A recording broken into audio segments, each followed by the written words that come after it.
Welcome back to the greatest show on the internet, In the Loop. This week, as I threatened midweek, it's a double episode week. It's a revelation, and Isaiah couldn't be here today because he didn't want to watch The Mandalorian. So I brought back a fan favorite. Albert is here again. Hello, everyone. We're going to talk about The Mandalorian this week, as we said on Wednesday's episode. Yes, Wednesday.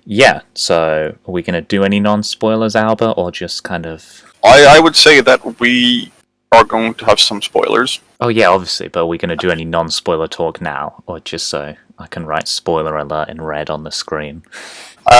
Give me some general thoughts of your views on the show. Obviously, it's not been a great time for Star Wars recently. No, so as a general overview, I very much enjoyed The Mandalorian. I think it's one of the better TV series to come out in recent times. Yeah. Thoroughly enjoyed watching it and felt completely satisfied at the end of the last episode. Yeah. So it has high commendations from me. Yeah, I think given the place that Star Wars was in, with the kind of Disney takeover, I think this is a positive step and shows that they can make very good content. Yep. So we're going to talk about the series as a whole, because otherwise if we go episode by episode, it's going to take forever. So spoiler alert for The Mandalorian. Even though it finished airing weeks ago in the United States, it's only been out for a week or so in the United Kingdom because of licensing issues. Good licensing issues.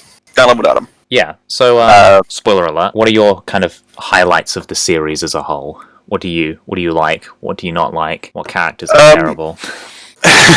As a general overview, what I like about the show is two things. One is its consistency. Yeah. It's a very consistent show. Like, things that are established or the way it's handled throughout the show is fairly consistent. The other thing I really like is, in a kind of general sense, the show knows what it's doing, has a very clear idea of what The Mandalorian is as a show, and it executes that idea really well. So you're saying it's a well thought out piece of Star Wars material? That's a revolutionary thing that we haven't seen for, I don't know, at least 40 years. Yeah. Was the prequel thought out? No, we're not even going to talk about the new trilogy. There's going to be an episode on that soon where we just talk about what went wrong, because things went wrong. But in terms of The Mandalorian, I feel it gives us a view into a new time period we haven't explored in Star Wars, which is between Return of the Jedi and The Force Awakens. We've explored a New Hope period between Revenge of the Sith so much. It was nice to have a new period to explore. And I like the characters in the show. I like that the Empire is still kind of around. You know, that they didn't just go, well, we've lost. We're just done here. Let's go do our own thing and come back as the First Order. And did I say First Order instead of First Order? The First Order, yeah. Oops. Ooh, some hidden insight there. That's for a conspiracy theory. It's for not a conspiracy theory. It's a That's for the hate comments. This guy can't even say First Order. What was I saying? It's interesting that they're still about and people are still devoted to the Empire, even though the Emperor's dead. Yeah, it gives a good idea of continuity. Yeah, I like... It knows what happened in between the two times. I think the Mandalorian himself, Jar Din, was that his name? Din Djar. Din Djar, close enough, got it backwards. Din Djarin? Din Djarin? Heavily I think it's Din Djarin. Yeah. We're consummate professionals. I think to be fair, his name is mentioned a sum total of once. Yeah, in the final episode. Yeah. I think his character is very good. Obviously, he never takes his helmet off through the series because it's against the Mandalorian code, and he's a convincing main character. You know, he's well developed. He has emotions and goes through the journey of looking after a child. Because when we first meet him, we're introduced to this very effective bounty hunter who, goes into a cantina and captures a guy and freezes him in carbonite and brings him back as part of the bounty hunter kills. And, you know, the first episode ends with him finding the child and then killing IG-11 to ensure the child's safety. And we see this relationship develop between the child, which doesn't really speak and is kind of a 50-year-old alien that we don't understand, and the Mandalorian himself. So it's very interesting from that aspect that we see him grow from a guy who's just there for the money doing these bounty hunter jobs to someone who genuinely cares about this defenseless child and wants to make sure that they're protected. Yeah, that's one of my favorite bits as well. The fact that the Mandalorian is definitively a relatable character. He is a person that you could, imagine meeting and talking to. They're not some, superhero. He gets the shit kicked out of him every once in a while. Yeah. He takes, he's not perfect by any means. Yeah. And the fact that as such a person, and the fact that his development from, considering the child to be only a bounty, a bounty, to the point where he cares about it. It didn't take a very long time, but it took just the right amount of time to make it go, to make you think that it would genuinely take someone this long to realize, hey, maybe I shouldn't sell children to tyrannical governments. And it worked really well. You genuinely believe that this is something that he would do because it is something that someone would do. Yeah. I think the client, as they refer to him in the series, the Imperial kind of officer, I'm going to guess, they never actually reveal his rank, as the kind of main villain throughout the series, played by Werner Herzog, is quite good in parts, but I think when you get Moff Gideon in those final 2 episodes, he is very much a better villain, because he conveys this pure sense of devotion to the Empire, and is just a genuinely evil character. And he's very smart. He's very much like his character in Breaking Bad and Better Call Saul, funnily enough. So I don't know if he's just doing the same character, but in a Star Wars costume. Well, in the Star Wars, yeah. But no, he's actor. No, I can't remember right now. The Imperial is a good villain, but he's kind of, he is very flat when compared to Gideon's very kind of evil, impressive malice. Personality. Yeah. One of the things about Gideon was there's the bit at the beginning of the final episode, which is I think one of the best parts of the show. When the 2 scout troopers are talking. Yeah, when they're trying to shoot the cannon, missing at near point blank range and all that. Just that scene conveys so much information in that 5 minutes, I think it was, or so, about the whole situation, about how the joke is still there, stormtroopers can't shoot. But also about Gideon, when one of the troopers mentions, or rather the officer they're talking to mentions, that Gideon just shot someone for interrupting him, and you get such an idea of who Gideon is even before he gets to talk for himself as much as he does later on. Yeah, I think that's a very good scene, because it's got the comedic aspect to it, and it's also sets into a path that this guy, he is an evil villain. And I'm very much looking forward to seeing more of him in the 2nd and maybe 3rd series, because they've renewed this for 3 series and we haven't even got the 2nd one yet. I think the 2nd one is going to come out in October, but they've released some concept art actually tying it into our next episode on the Clone Wars, that Ahsoka and Captain Rex will be in the next series. I'm very much looking forward to that, especially because it's got the same directors. Yeah, are coming back for it. Taika Waititi as well. He plays IG-11 in this, and he directed quite a few of the episodes. I think his influence can be seen on the show, and his character is very good in this. Yeah, although limited. So, he directed the last episode, which is a phenomenal episode. I mean, his droid gets melted in lava and explodes, so I'm not sure if IG-11 will be back for the 2nd series or not, but, I probably not. But regarding that, IG-11 send-off, I think, was very well executed. It was just the right amount of, played on emotion. Because obviously, with the amount of time that IG-11 had screen time, you couldn't really build up such an emotional connection to him. No. Between, the viewers and the character. But with the time and the screen time that they had for him, I genuinely felt kind of sad at the end of it. I was like, I get it, but I'm still sad. I'm still kind of like, oh, man. And his master, the guy who says this is the way, the Ugnor, his death was very sad. His name I cannot remember. Queel. Queel, yes. It just being gunned down. Yeah, it was a decision which I've come to respect a lot in shows like this, or in any form of media, is when someone is willing to kill off a character just like that, basically. When they're willing to have a character die rather than, keeping them alive through silly means. And I'm talking specifically right now about Finn being saved by Rose in the episode 8, because anyway. Next week's episode. Don't spoil it. I get what you mean, because in Star Wars you often feel like no one's actually going to die.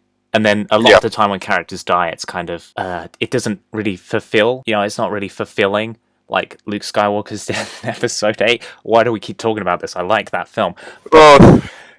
And then Kylo Ren's death in episode 9, it's just kind of like, why do you do this? And there's a lot of examples of that throughout the 3 trilogies. It's the classic case of there's like one of 3 deaths you could make in a TV show. It's either a dramatic death where you kind of feel like, yeah, this person's death meant something and it was dramatic and relevant out to like IG-11s. Then you've got like the kind of brutal kill-offs, like Quail. And then you've got like the unsatisfying ones, where it's you think that either this person died the wrong way, befitting the character, or their death was pointless, or something like that, which thankfully was avoided in this series, I would say. Yeah, I think, especially throughout the series, you do feel that Mando could die. It's not like he is this unstoppable killing machine at times, but you also feel that very real threat towards the character that this could be it for him, and the show could just end here, and what's going to happen to the child. I think that comes across particularly in the 2nd episode when he's fighting the Mudhorn. You think, well, that's... Yeah. And then Baby Yoda's just like, no, I don't think so. It's called The Child. Baby Yoda. Ugh, I hate that. Speaking of that, that in episode 8, when they're fighting just outside the bar... Do you mean episode 8, the film, or the episode of this series? Episode 8, chapter 8, rather, episode 8 of The Mandalorian. When they're fighting just outside the bar. I genuinely thought that any of the characters, especially IG-11 and Grief Karga, would just die there. Yeah. I was fully expecting one of them, at least, to get gunned down. They all survived. But the tension I felt in that scene was impressive. I had fully believed that one of them was just going to get killed off there. And I was going to accept it as well. But yeah. The genuine tension there was very nice. I think one kind of, this is going to go deep into Star Wars kind of fanaticism, very interesting point in this series is at the very end when Moff Gideon has the Darksaber out of the TIE fighter. Now, canonically, Sabine from Rebels has the Darksaber. Yeah. So at some point she is going to lose that and Moff Gideon is going to get it. Whether it's, presumably it's in the Purge of Mandalore that they discussed, because in Rebels... Mandalore is under the control of the Empire, but it hasn't been purged yet. So, but then we see Sabine alive at the end of Return of the Jedi, at the end of Rebels. So, is this going to tie into Ahsoka and Rex coming into the next series? We haven't been confirmed, Rex. It's just innocent concept art that there's a bald guy with a giant white beard sitting on, Space Lizard with Ahsoka. Yeah. And you're like, well, it's clearly Rex, because, I mean, who else is it going to be? Yeah. If it's not Rex, you've just annoyed the entirety of the internet, and you don't want to keep doing that, Star Wars. Yeah, the introduction of the Darksaber, just as a concept, I find very interesting, because even with the old canon, the old extended universe, it was one of those, like, interesting bits of Star Wars lore that comes up every once in a while. Yeah. And the fact that they're introducing it here in the more, I want to say, mainstream media, because obviously Rebels isn't as big of a thing as, for example, the movies and the Mandalorian. Yeah, it was in Clone Wars. It made its first canonical appearance when Pre Vizsla had it in the Clone Wars, and Obi-Wan's like, what the hell is that? And then Maul that was really has cool. it for They introduced a new concept. But by that, what I mean is, I really hope that, especially in further seasons, they can start introducing these other concepts from Star Wars that have existed for a while but never really had a reason to fit in to a movie, for example, because it would be a significant plot point or whatever. Yeah. But with the Mandalorian, I feel like there's a lot of opportunities for them to bring ideas like that in. Yeah, I think there's a couple of things I want to talk about. I think my favorite episode is either the Tatooine episode or the Prison Break episode, because I think the Prison Break episode we get more backstory into Mando himself, that he was part of this kind of sketchy gang and will basically go around and doing criminal acts, and he kind of reforms later on to become the bounty hunter that we meet at the start of the series. But I think it's interesting that he still has this relationship with his old crew, and he is unwilling to kill the rebel soldiers in there because he doesn't want to, because it goes against his code, because he's killing innocents. And you kind of see that although the rebellion is seen as this shining light in the Star Wars universe, that not everyone agrees with that, and you've got the kind of criminal underworld who are very happy just to kill rebel soldiers to free prisoners. And this episode also shows Mando's ruthless side, because although it seems like he's let them get away, but he's got the child and he's going to go on his way, he has the rebel X-Wings come in, and one piloted by Dave Filoni, messed that up, the creator of Clone Wars and has a lot of influence on this show, completely destroyed. He directed several episodes as well. Yeah, completely destroyed the criminal underworld's craft. I can't think of what they're actually called. It's been a while since I've seen that episode. But I think that shows that he has that ruthless streak in him, and he is willing to cross those who cross him. And Yeah, the Tatooine episode, I think, shows how he's training this young guy to be a good bounty hunter, and they're being hunted by the best sniper around, or they're hunting her, I think. Yeah. And they're going after the assassin. Yes. My reasons for not liking those two episodes, for me personally, those two episodes are my least favorite in the series. The reason I didn't like the Gunslinger was, I think my issue was that every other episode ties into like kind of an overarching arc. Yeah. And then these two specifically don't. I didn't like the Prisoner episode because I kind of felt it was a bit, like, I get it adds backstory to him. Yeah. But it felt kind of forced. I didn't really like any of the characters, and I get I'm not supposed to because they're all criminals. But, like, I don't know, for me it just kind of grated on me when I had to listen to them. Like, kind yeah, it was kind of, I don't know, it felt kind of unnecessary, but yeah. I want to say I don't like these are my least favorite episodes. They still rank really high. Yeah, it's not like they're bad, they're just not as interesting as the rest of the series. Yeah. The Gunslinger being my second least favorite. Yeah, I didn't like that, kind of for the same reason. Like, or mainly because I felt that having the bounty hunter Toro turn bad in the end, kind of, was a bit cliche. Yeah, I mean, I like the fact that he didn't take the offer of the assassin and instead decided to try and get it by himself. Yeah. Or try to rather have the Mandalorian as the new bounty. I didn't like it that much because it felt kind of, like this guy's now clearly an idiot. Yeah, obviously, but he's portrayed that way throughout the whole of the episode. That he's not this smart guy. He should have been kind of hoping for times. Yeah, but I was kind of hoping for kind of like a small redemption kind of thing where he listens and he becomes a good bounty hunter as well, or something like that. Yeah, it's not that big of a deal though. No. The one episode I really didn't like was, I think it's the third or fourth episode. It's the fourth one. It's the fourth Sanctuary. one. Yeah, where it's just kind of dull and cliche. Where it's like, we've seen this a lot where, this village doesn't have any weapons and we have to go and protect them. I literally just saw that in an episode of the Clone Wars that I was rewatching from, I think, the second series. But it's a cliche that kind of gets repeated a lot. I understand that there has to be filler episodes, but it would have been more interesting to explore a different concept of his past. Or I mean, this was the episode where he meets Cara Dune, which is good. But I agree, there was a couple, like, it was a bit like blatantly cliche. Yeah. Especially with the whole sneaking into the camp and then luring the AT-ST. Like, you think to yourself, like, you could have stolen the AT-ST, or you could have, dug a slightly different hole so it doesn't have to get that close, or things like that. Yeah. And there was a lot of times where, the AT-ST is on the edge of the water and not shooting anyone, just standing there menacingly, and it's like, the tension, I didn't really feel the tension there, because I knew that something, they were going to win in the end. Yeah. But, yeah.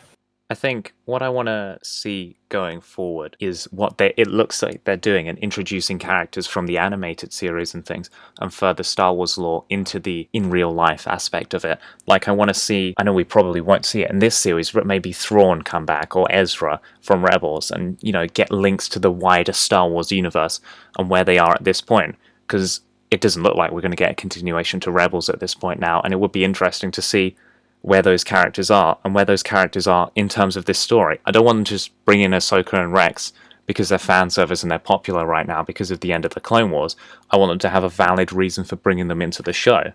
So if that's to explore why Moff Gideon has the Darksaber or stuff like that, or has ties to the child, then I want to see that. Yeah. No, that's a very good point that I wanted to raise as well. So far, the Mandalorian as a TV series, or rather as the lore or the story it sets up, is very, very self-contained. Yeah. Any link to the wider Star Wars universe is entirely tangential so far. Yeah. And that's how I want to keep it. Like, from the beginning to the end of it, at the very end, when they defeat the Imperials, Grief Karga goes, alright, cool, let's rebuild. Cara, you want to work for me? You want to get back to bounty hunting, Mando? And that was it, because to them, this is not a big event. This is kind of their daily life. Risking life and limb for money, basically. Yeah. And so it ends with basically everything going back to the status quo, because it's not that big of a deal, which is what I really like. But yeah, if they start forcing in wider bits of Star Wars lore, like if the Mandalorian suddenly becomes friends with Ahsoka and Rex, it'll be a bit weird. Yeah. I think if he assists them with a single, mission or something, yeah, and it's just a tangential connection, that's fine. But I don't want to see them forcing these connections. No, I mean, I'm trying to work out timeline-wise if this is the point where Luke Skywalker's off to his island or not, but I'm not sure. I think it's only 6 years after Jedi, so I don't think so. So maybe some links to the original trilogy could be interesting to explore, but I don't want it to become like, oh, we've recast Luke Skywalker and he's Sebastian Stan and whatever. We've got young versions. Yeah. That's where we are now. But Yeah. I do want to know what's happening in the wider universe, but at the same time, I like the self-contained aspect of it. So if there's a way to naturally bring it in, which adds to the Mandalorian story, which I think there definitely is with the child, this Force-sensitive being, like, there's, you can bring Luke Skywalker in there. And seeing as we didn't get that much of him in the sequel trilogy, I'd quite like to his character to get some justification and what it deserves. Yeah. Like, the way I want to see it is, if they're giving exposition, I want to see it done kind of subtly. Like some guy's reading a newspaper, that gives you some tie-in with a certain newspaper. Yeah, a space newspaper that ties in with some event that happens in the rest of the known universe or something. Yeah. Like, I don't particularly feel that the Mandalorian should meet like Luke Skywalker or anything, because that kind of makes the connection very obvious. Yeah. It's like, oh, I've got a Force-sensitive being. Let's go to the, like the most famous in real life Jedi. OG dude. Yeah, he doesn't know the Jedi. He doesn't know what Jedi are. He knows that they're space wizards and evil space wizards, which is like a great look at it as well. Because with the other movies, the Jedi are known to be the gods of the universe, the peacekeepers, and they're supposed to be the unbiased peacekeepers, but they're not. Obviously. Negotiation. It's a lightsaber negotiation, is what they do. But yeah. So, like, if suddenly the Mandalorian starts befriending all these other extra characters, then it'll be... Yeah. I don't want it to go down that route where it's just like, oh, look, there's Luke Skywalker standing over there, or, hey, look, it's Han Solo, Keep the story it's trying to tell, and if you can include the wider universe, but don't go, Luke Skywalker's in this episode, oh, there's Han Solo, oh, look, it's Chewbacca in the background, look, he's waving at us. Yeah, no. We don't need that fan service. Fan service is not necessary. We don't need a whole 2-hour film about it. Episode 9, looking at you. Come back to that next week. Viciously, I'm glaring at you. Episode 9. Tell the right story. Yeah. Overall, The Mandalorian does a really good job of introducing the less well-known aspects of the Star Wars universe, such as Beskar Steel, what happened to the Empire, etc., etc. And I can't really think of anything I would do to improve it specifically. No. I feel it's a very grounded story. It's a very character-driven story, and it's something we don't see that much of with Star Wars, so I'd like to see it continue in this vein. That's actually a very good point that I want to mention. I keep the amount of characters... You do. Well, no, you remind me of my points, which is something I appreciate. You just want to steal my points. Yeah. No, the fact that there's a very limited cast in this show. Yeah. I believe that the Gunslinger episode had a sum total of 4 or 5 characters other than Mando the child and Mando. Yeah, because there was Toro. There was the two Twi'leks, the droid, who's played by someone famous who I can't remember right now, and that's really annoying me. What Twi'leks? No, the droid in that episode is played by someone really famous, and I can't remember who it is. In the Gunslinger? Yeah. Is that the Prison Break one? No, that's the one before the Prison Break. Ah. Yeah. So that's the one with Toro Calican, the aspiring bounty hunter. So you've got him, you've got the mechanic, and then you've got the assassin. Got some pit droids. Yeah, you got some pit droids, you've got the bartender robot, and then you've got the Mando and the child, and that's it. Yeah. And it's a whole coherent episode told with, as I said, basically 4 external characters. Yeah. And that's all you need. And you could see this with virtually every other episode as well. There's a very limited cast of people, but because of that, the entire story is driven by those characters, which makes, your investment in a story so much better. Yeah. Also in that episode, absolutely love in the show. Do you think it's Boba Fett at the end?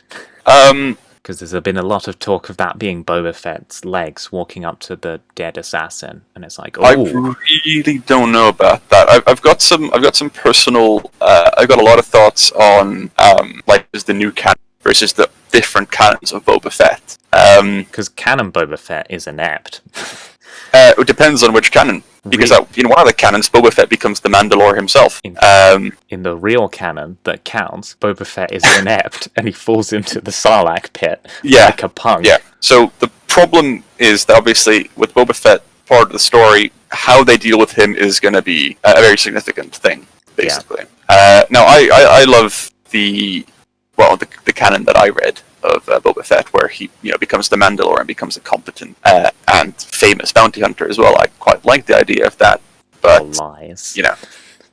Your lies in the expanded universe. It's not real. It's no longer real. I know. Yeah. I mean, they did a pretty good justification of Boba becoming friends. Well, not friends, but allies with Han Solo as well in that extended universe. The EU. But yeah, the point is, all of the extended universes now, they've gotten rid of it. So it's in the bin where it deserves to be, because it's all terrible. Look, the ice cream cone of death. The ice cream cone of death is a flawless idea. And if you don't know what the ice cream cone of death is, search up Sun Crusher and laugh, because it's utterly ridiculous. Alright, yeah. So I think that's all our thoughts on The Mandalorian. Great show. Highly recommend it. Get Disney absolutely. Plus. Yeah, I would say that Disney Plus is worth it just to watch The Mandalorian. And The Clone Wars. All of the Clone Wars, yeah. And the Marvel stuff we don't know yet, but the Obi-Wan series is coming with Ewan McGregor, and that is you just buy Disney Plus for that alone. Yeah, Disney Plus is definitely a good deal to get. We're not sponsored by Disney Plus, but I wish. Hey, reach out, Disney. Yeah, please. But Mandalorian is very good. Speculation for the next 2 seasons is fun and abound, but yeah, for now, all we can do is wait until November. Or October. Which, given the current state of things, is it October? It's one of those October. 2 months. It's October, yeah. So all we gotta do is wait till October, which, given the current times, may come sooner than we expect. Okay, thanks for watching. Next episode is on the Clone Wars, probably. I'm gonna force Isaiah to watch it at gunpoint. Albert will probably be back for that episode. It's going to be Star Wars for a bit, changing it up. We did Marvel for a bit, DC, Extraction, just going through different things and seeing what happens. There's a lot of interesting new stuff coming, so please like, comment, subscribe. Please tell your friends, we need more people to watch this. Please. Yep. Okay, guys, see you next week. It might be double episode again. I'll let you know in the next one.